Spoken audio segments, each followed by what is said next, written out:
Une annonce glaçante a secoué la planète cette nuit. Les États-Unis, dirigés par Donald Trump, ont lancé une offensive militaire directe contre l'Iran.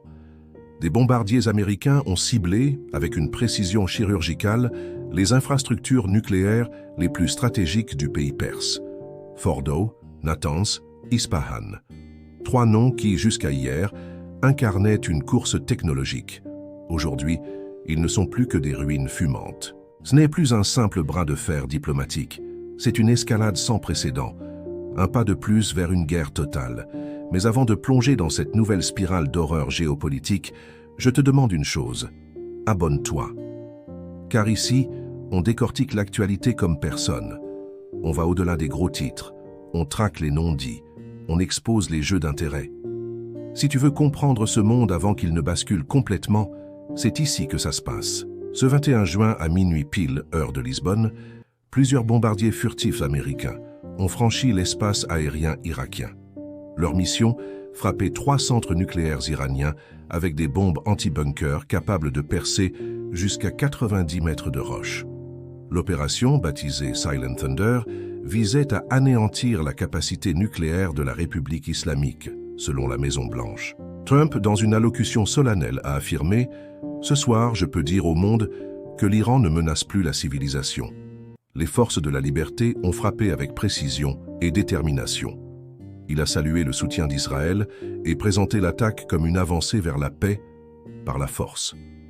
Un message directement hérité de la doctrine néoconservatrice, frapper d'abord, négocier ensuite. Mais ce discours martial contraste violemment avec celui du Trump de 2016. Celui qui dénonçait les guerres inutiles accusait Obama de bombarder tout ce qui bouge et promettait de ramener les troupes à la maison. Aujourd'hui, il bombarde, il menace, il électrise les tensions et surtout il divise. Car même au sein du Parti républicain, les lignes bougent. D'un côté, les isolationnistes historiques, comme J.D. Vance, dénoncent une trahison pure et simple de la promesse « America First ». De l'autre, les néoconservateurs, les Marco Rubio et Sayeh, jubilent.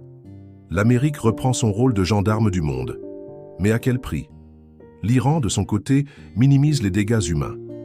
Selon Téhéran, les installations avaient été partiellement évacuées depuis plusieurs jours, en prévision d'une attaque. Mais la République islamique parle d'un acte de guerre, d'une agression criminelle et promet une riposte retentissante.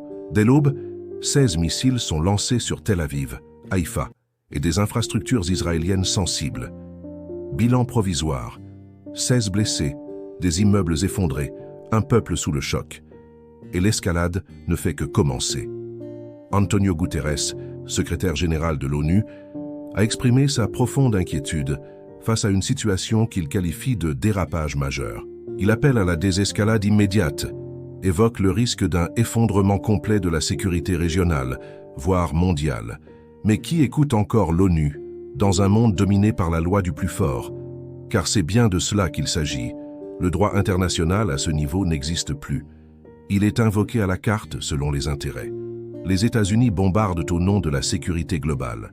L'Iran riposte au nom de sa souveraineté. Israël soutient Trump en affirmant que le monde doit choisir entre la barbarie et la civilisation. Et la Russie et la Chine, silencieuses. Pour l'instant. Mais attention, car derrière ce silence stratégique se cache une inquiétude profonde. Poutine, allié de l'Iran, pourrait utiliser cet épisode pour justifier un durcissement sur le front ukrainien. Xi Jinping lui observe. Il sait que si les Américains sont engagés au Moyen-Orient, une fenêtre pourrait s'ouvrir à l'Est, Taïwan. Et si tout cela était connecté? Car aujourd'hui, on a 3 foyers potentiels d'incendie global. L'Europe de l'Est, Russie, Ukraine, Océane. Le Moyen-Orient, Iran, Israël, USA.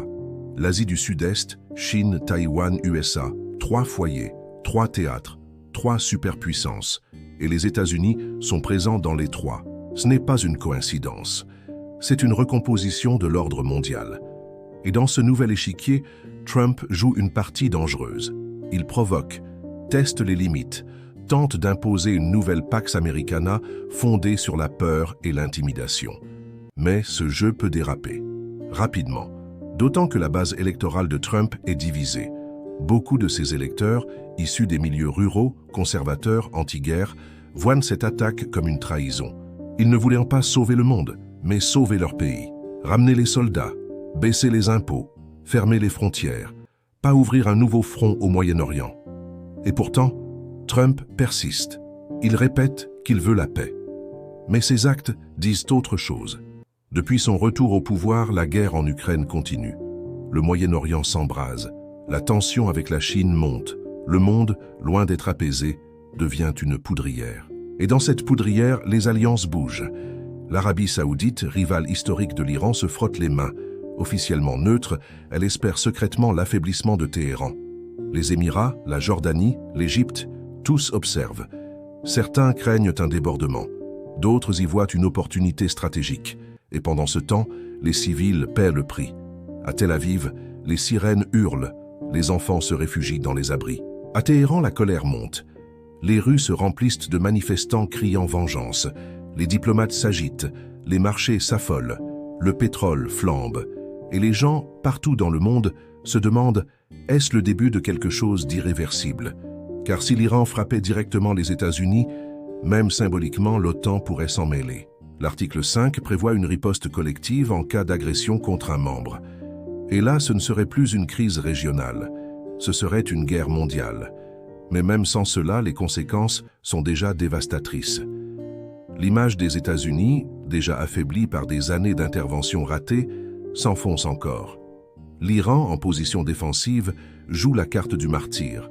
Israël, pris entre son ambition sécuritaire et les risques d'escalade, marche sur un fil. L'Europe, comme souvent, regarde sans agir. Et l'ONU supplie. Mais au fond, la question est simple. Pourquoi maintenant ? Pourquoi Trump a-t-il déclenché cette attaque alors qu'il sait pertinemment les risques? Est-ce une diversion politique, un calcul stratégique ou la preuve que le monde, en 2025, est devenu incontrôlable? Peut-être un peu de tout ça. Ce qui est sûr, c'est que l'histoire ne se répète pas, mais elle rime. Et les rimes actuelles sonnent comme celles des années 30. Une crise économique mondiale, une montée des extrêmes, un effondrement de la confiance dans les institutions, une militarisation des esprits et une étincelle, une seule, pour tout embraser. Alors je te le demande, que penses-tu de tout cela? Trump a-t-il eu raison? Cette guerre est-elle juste? Peut-elle être évitée? Ou sommes-nous déjà trop loin pour revenir en arrière? Dis-le en commentaire. Abonne-toi si tu veux des analyses vraies, humaines, critiques. Et surtout, partage cette vidéo. Car plus que jamais, l'information est une arme. Et aujourd'hui, il faut choisir, comprendre ou subir. À bientôt. Et surtout, cultive-toi. Résiste. Reste lucide.